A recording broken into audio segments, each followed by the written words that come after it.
So today I've got an automatic gearbox oil change to do on this Suzuki Vitara. You can see from the shape what generation it is. Unfortunately for their sins, Suzuki decided to put the filler plug in here underneath the battery. I can't even show it to you. So first job is going to be to take the battery out. So remembering to always disconnect the negative first. I've got a 10mm ring spanner to do the negative and positive battery terminals. Then I've got a 12mm socket on a nice long extension to be able to get down to the battery clamp bolt, and we'll have that out in a jiffy. So the battery terminals are removed and tucked out of the way. The battery clamp is undone. Going to lift it out of the way, and then the battery should just lift clean out of its holder. It's a slightly shaped holder and it's heavy, so I'm going to need both hands. There's two 10mm bolts holding down the battery support tray, so I'm going to whip those two out, and then we should be able to show you where the filler plug hole is for the gearbox. There's a electrical loom attached here to the battery tray, so I've pulled that out with clip removal tool. And then the battery tray itself has a couple of arms on the bottom of it that slot into this holder, so you need to slide it to the left before you can lift it up and tuck that out of the way as well. And then here, finally, we have the gearbox filler plug. It's a big Torx fitting, so I'll find that. We'll make sure this comes out before we drain the oil, just for safety, and then we'll go on from there. So this top one is a TX55. I use these multiple sets with a 3/8 adapter so that there's all sorts of different heads that will fit in here, but this will get the filler bolt out for us in a jiffy. And there we go.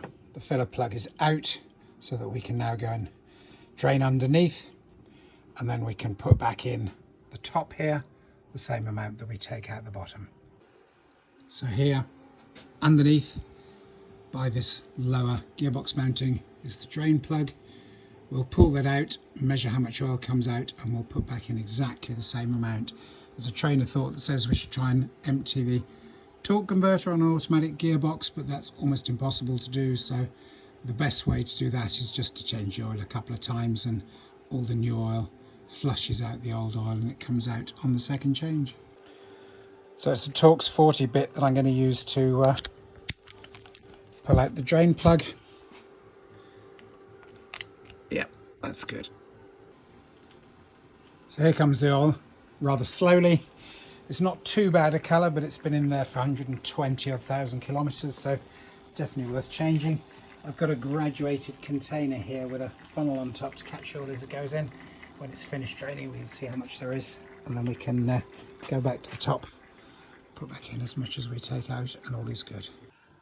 The second drain screw, which will let out the bulk of the oil now that we've taken out the smaller Torx one, is much bigger. I've got a specific 17mm hex tool, which is it's actually one I bought for doing motorcycle front axles when I'm working on the motorcycles, but it's the perfect size for this. So if you're going to do this job yourself, make sure you've got a tool this big. They're not that common. So the big drain plug is out and the rest of the oil is draining. You can see we're 2.5 litres already in there with a little bit spilt on the floor, but it's not going to matter because the small Torx head screw stops the plastic pipe here that's on the drain screw from spilling out, and that's what we use for checking the level once the gearbox oil is all changed and the box has been run up. Then generally you pop it in drive, pop it in neutral, and then just check the level. So with the oil in a clear container, you can see that it's pretty nasty, which is what we're expecting. This is why we get it changed, and then the gearbox will go on for tens of thousands of kilometres more. So I've got a funnel that's fitted into the hole, which I can get to from up here without having to struggle too badly. So we're going to put back in the 2.5 litres, and we'll just do that quick level check when we've finished, but obviously got to refit the battery and stuff afterwards. So if you are short, you've got to take the battery back out again, so be aware. I'm using the recommended ATF6. I put in just over 2.5 litres, which will account for any drippage. We'll put everything back together and then we'll just go and double check with that Torx bolt that the levels are all good. So the battery tray is refitted, the battery's bolted back down, and as always, positive terminal's already finished and done before the negative terminal goes back on. If it's a customer's car, not your own, then it's worth just advising them that some of their personal settings will have been lost while the battery was off. Some cars do it, some cars don't, but if you advise them, if it's done it, it won't catch them out. So having torqued up all the drain bolts and filler bolts properly on the gearbox and filled the oil, we're just going to start the engine and then run it through the gears for a moment. Let's drive, back to reverse, drive again and into park.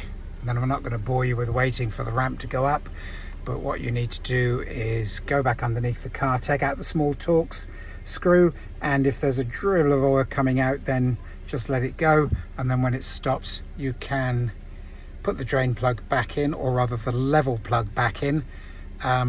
So yeah, you do this with the engine running, so it's going to be too noisy and very boring for you waiting for the ramp. So that's all you've got to do. Ideally you need to do this a second time because there is some oil that's trapped in the torque converter, but because this is a customer's car, what I'm going to do is suggest that we do it again this time next year, and then that will finish getting out any of the dirty oil that will have been trapped in the torque converter.